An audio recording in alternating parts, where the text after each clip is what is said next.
Hi, it's Jan Chakowski, and I'm back with my plans and pans. I hope you're having a good summer. It's going quickly. Last week in Washington, I voted against a bill called Schools, Not Shelters. What the Republicans offered up was the premise, and they passed it in the House, that no school should be allowed to have any undocumented immigrant housed there.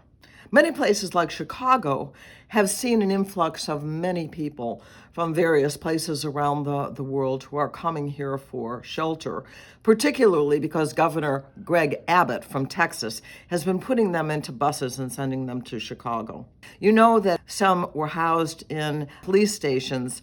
That didn't really work out. So we are looking for other places to house migrants that are coming to us because we are a welcoming city. The penalty would be that the school district would lose any federal funding if they were to do such a heinous thing as allow people who really need help to be sheltered. And so I voted no, but unfortunately it passed. Last week, I did vote to reauthorize the Federal Aviation Administration Reauthorization Act. But I was very disappointed that an amendment that I talked to you about last week that I had offered that would require the airlines to give you full transparency on the cost of a ticket. This has been the law for decades, and yet that was reversed. My amendment was not made in order. It would have required that all of the airlines give you upfront information about the full price of the airline ticket, no hidden fees. An issue that President Biden himself has talked about, not only in airlines, but in everything, that when there is a price given out, that it's the full price, and that's what you want. And we know that 87% of Americans, that's what they want. They just want to know the truth. What is this travel going to cost me? And unfortunately, that was not part of the bill, but I certainly did want to move forward to make sure that the Federal Aviation Administration could move forward. I'm going to continue to fight for fairness and disclosure and transparency when it comes to pricing. Decades, we have seen the failure of mass incarceration and failed public safety measures that really haven't made our community safer. And so I joined a number of my colleagues to introduce the People's Response Act. This groundbreaking legislation would create within the Department of Health and Human Services a public safety division that would address solutions to the problems of homelessness, drug addiction, mental health, which all too often are handled really unsuccessfully simply in the criminal justice system. So I am hoping that we can move in that direction with lots of co-sponsors in the House that we are seeking right now for the bill, again, we call the People's Response Act. It is a real response toward human suffering that doesn't have to turn into an issue only dealt with by the criminal justice system. As a member of the House Energy and Commerce Committee, I was in what is called a markup last week. That's the time when you vote whether or not a bill should be passed out of a committee and then onto the floor of the House of Representatives for a full vote by the House. Well, this was a particularly painful and disturbing debate that I sat through, and that was how the Republicans voted to take federal funding away from children's hospitals like Lurie Children's Hospital, which is such a treasure in the city of Chicago, if they do anything having to do with gender-affirming care.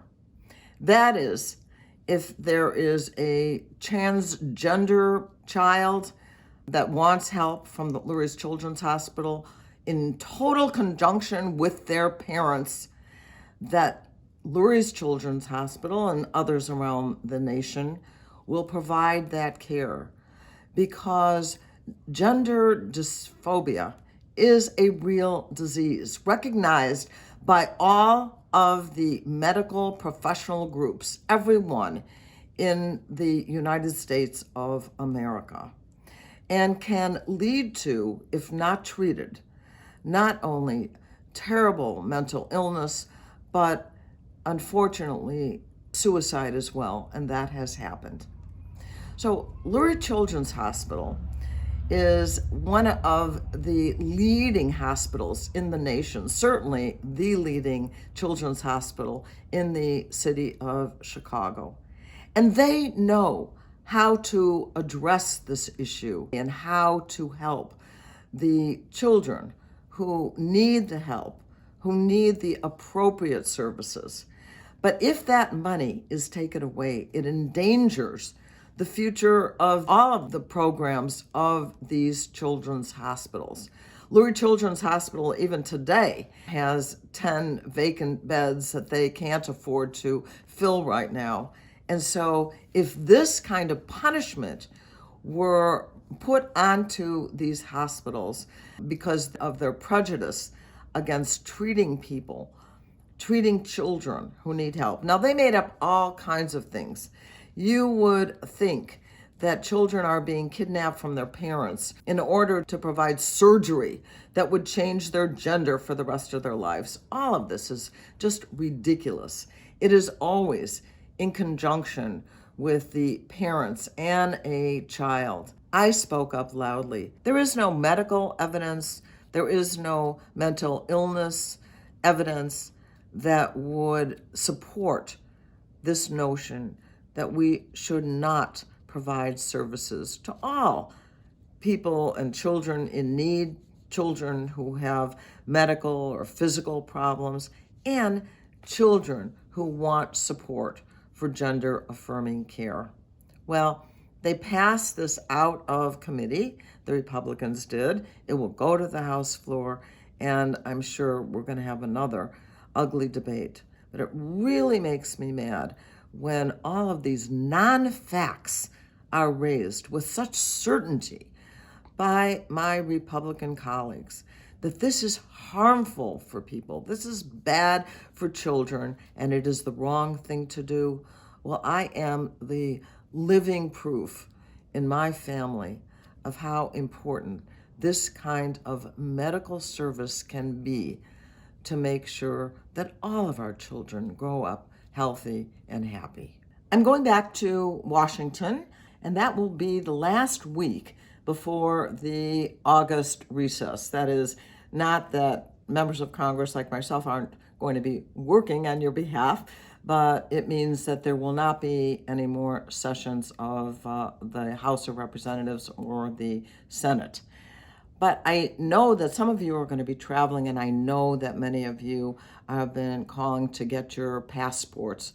Please give us as much leeway as you can in time, because we are overwhelmed, as is every office around the country, to get the passports. Make sure that you have plenty of time before the expiration of that passport. But we're going to do our very, very best. The phone has been ringing off the hook. We're going to answer every one of those calls, and we're going to work as hard as we can to make sure that you get your passport in a timely way. So have a great week, and I will talk to you next week. Thank you for watching my video. Make sure you subscribe to my YouTube channel and follow me on Instagram, Twitter, and Facebook, where my handle is @Jan Schakowsky.